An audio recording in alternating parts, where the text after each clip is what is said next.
पुराना उन्हें जानता हूँ। मैं ये कार्यक्रम देख के इतना खुश हो गया।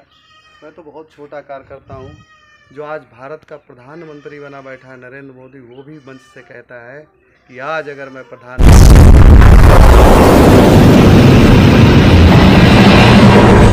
हूँ तो बाबा साहब अम्बेडकर की बदौलत है। ये उनके शब्द हैं। अगर आपको कोई बात अच्छी लगे तो इसमें शामिल है तो कुछ कहीं ना कहीं तालियां तो बजती रहनी चाहिए, तो सभी बोलने लगेंगे। और मैं अभी देख रहा था कि हमारे विधायक जी एक काम कर रहे थे कि सबसे आकर ये कहते थे कि आप यहाँ पे आइए और अपनी बात रखिए। आप इनके चरणों में अगर खड़े होके जो आपके दिल में इनके प्रति प्रेम है, भाषण कोई ये नहीं होता कि हमें कोई तैयारी करनी, वो हमें बोलना है। जितने यहाँ छोटे छोटे बच्चे खड़े हैं, बैठे हैं, उनके मन में बाबा साहब के प्रति कोई तो सम्मान होगा, या यूं ही झिके चले जा रहे कि नहर में नहाने जा रहे तो हम भी जा रहे। कोई तो बात होगी, वो बात आए और यहाँ पे बोलें। पुरुष तो सभी बोलें। और अब तो 33% महिलाओं का आरक्षण हुआ है, लाओगे कहाँ से? बहनों को भी आके यहाँ से बोलना चाहिए। आप में से प्रधान बनना है, आप में से बीडीसी बनना है, जिला पंचायत आपसे बनना है, विधायक आपसे बनना है, सांसद आपसे बनना है। और जब आप ही नहीं बात करेंगे तो हमारे मोहन सिंह भैया से हम ही कहेंगे कि भैया लाओ, हमें एक उसके लिए चाहिए, जिला पंचायत के लिए आरक्षण होने वाला है। 33% समझेगा चाहिए। 33% का मतलब समझते हैं? अभी आप 2% भी भागीदारी नहीं है, और 33% महिलाएं कहाँ से आएंगी आप समझिए। जब आप बोलना सीखेंगे, आपका अपना मंच है। हो सकता दुनिया में कोई ऐसा काम नहीं जो कभी आप कोई काम करिए 2-4 बार गलत होगा, लेकिन एक दिन ऐसा आएगा जब आप बिल्कुल सही करेंगे। बाबा साहब के लिए, अगर बाबा साहब के विषय में आप पढ़ना चाहेंगे तो इतना बड़ा साहित्य है, इतना बड़ा साहित्य है। उन्हें तो हिंदुस्तान की तो बात छोड़िए, पूरे विश्व ने इन पे बहुत बड़ा रिसर्च किया और ये माना कि अभी तक जितनी पीढ़ियां हो उसमें सबसे अगर कोई योग्य मेधावी व्यक्ति इंसान था तो वो बाबा साहब अम्बेडकर थे। हालांकि किसी ने उनकी कोई कदर नहीं की। भारतीय जनता पार्टी आने के बाद भारत रत्न का सम्मान बाबा साहब को भाजपा ने दिया, लेकिन भारत रत्न से भी आगे मुझे लगता अगर कोई वर्ड में सम्मान होना चाहिए था, बेशक नहीं दिया गया, वो विश्व रत्न के हकदार हैं, बिल्कुल है। और उन्होंने जो किया आपको नहीं मालूम, आप पुरानी बातें पढ़िए। जो सामाजिक सद्भावना के रूप में जो उन्होंने काम किया, पहले क्या था कि हमारी पहचान अलग थी, हम देख अलग से समझ में आ जाते थे कि हम उन 3 में से नहीं है, ना ब्राह्मण है, ना क्षत्रिय है, ना वैसे। बाकी अब एक विधायक जी, मैं एक और चर्चा करना चाहूँगा कि हमारे लोगों में, जैसे आप हमारी कोई ऐसी बिरादरी का है या बैकवर्ड है, वो हीन भावना का शिकार होता है। उसे लगता है यार मैं तो इस जात से आता हूँ। मैं ग्रंथों से ही मान के चलता हूँ। बहुत ध्यान से सुनना इस बात, कौन से बात करिएगा। जितने भी ग्रंथ हैं, बड़े बड़े ग्रंथ, उसमें आपने 4 वर्ण का संकेत किया है, ब्राह्मण, क्षत्रिय, वैश्य और शूद्र। ब्राह्मण ब्राह्मण हो गया, क्षत्रिय में ठाकुर हो गया, वैश्य में बनिया हो गया। तो बताइए भैया, राजपूत जी कौन हुए? शूद्र ही तो हुए। पाल साहब कौन हुए? शूद्र हुए। आप कुशवाहा साहब कौन हुए? मैं राठौर हूँ, बैकवर्ड में कौन हुआ? आप भी शूद्र हैं, दिवाकर भी शूद्र है, कठेरिया भी शूद्र। जब सारे 80% शूद्र है, हमारा इतना बहुमत है, हमें विश्व ने इतना सम्मानजनक, जिसने अम्बेडकर रख दिया, ऐसा हमारा मसीहा दिया, उसके बाद भी हमें अम्बाड़ी साहब बुलाते हैं कि भैया आप ऐसा करो, यहाँ पे आके अपना नाम ही बता दो। क्या फर्क पड़ता है? हमें तो बड़े गौरव से आके यहाँ बताना चाहिए। और आप लिखिए, ये लिख लीजिए अपने दिमाग पे, जो विधायक जी यहाँ पे कर रहे हैं, इसे आप राजनीतिक पाठशाला समझ लीजिए। आपको याद हो, विधायक जी को याद होगा, बहन मायावती भी तो पढ़ रही थी रोशनी में अपने घर पे। बाबू कांसीराम उनके घर पे गए थे, बोले क्या कर रहे हैं? बोले पढ़ाई कर रहे हैं। बोले क्या बनना है बेटा? बोला कुछ नहीं, मैं तो डीएम बनूंगी। तो पापा ने भी उनका कहा नहीं, मेरी बेटी तो पढ़ाई करेगी, डीएम बनेगी।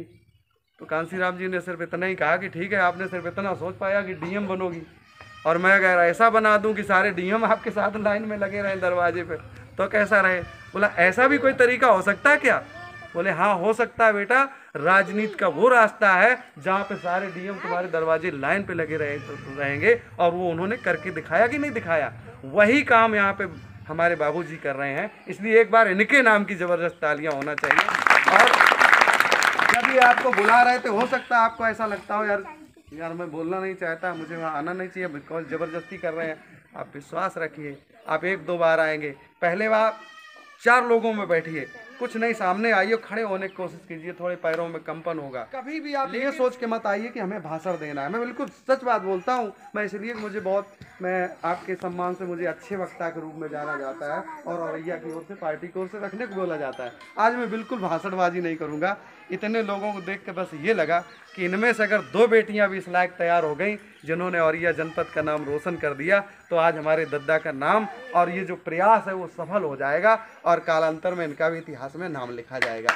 इसलिए मेरा ये प्रयास है कि ये जो छोटे छोटे बच्चे बैठे हैं शीशा में खड़े हो और ये देखें कि जो हमारे मुंह में है, पेट में तो हम बड़ी बातें जानते हैं, हम ये करेंगे वो करेंगे। आप किसी से भी पीछे नहीं है, आपको मुख्य धारा में ला दिया है बाबा साहब ने।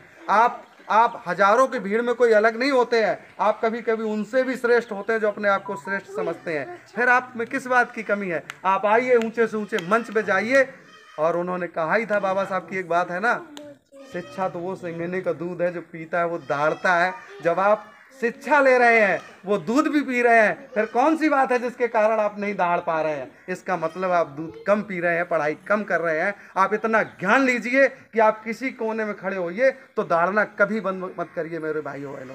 लोग हमसे कहा करते थे, मेरी समाज के लोग बहुत ही कम होते, कितने राठौर होते, थोड़े बहुत इधर होते, थोड़े 1-2 उस गाँव में होते। लोग कहते थे भारतीय जनता पार्टी में तुम कैसे चल पाओगे? वो तो मैंने कहा अपना अपना काम है, अपना अपना अध्ययन है।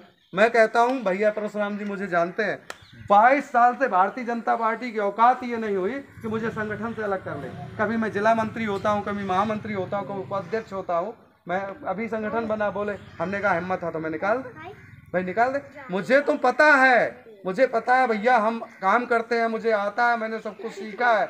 और इवन आप ये समझ लीजिए, एक चीज़ मैं पार्टी की ओर से भी कहना चाहूँगा, कभी भी इनके नाम का इस्तेमाल मत करिए, इनका बहुत सम्मान करिए, हृदय में सम्मान रखिए। और इन्होंने जो दिया है वो आप भी समाज को देने की कोशिश करिए और संघर्ष सोचिए। आज आप इतने लोग हैं, वो युग कैसा रहा होगा जब वो व्यक्ति अकेला था।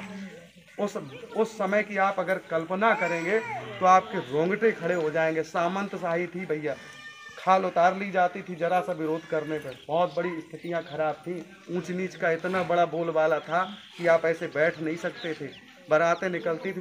वो दौर कोई बहुत दूर की बात नहीं है, लेकिन हम सबको वो पढ़ना चाहिए। इतिहास इसलिए नहीं होता कि हम सब याद करें, इसलिए इतिहास इसलिए भी होता है कि हम ऐसी कोई गलती ना करें, वो गलती ना दोहराएं कि वो इतिहास फिर हम इतिहास दोहराया जाए। इसलिए हम उसमें से संशोधन करें और बच्चे अपनी बहुत पढ़ाई करें। और यहाँ जितनी बहनें बैठी हैं उनसे मैं कहूँगा वो घूंघट से निकल के बाहर आएँ।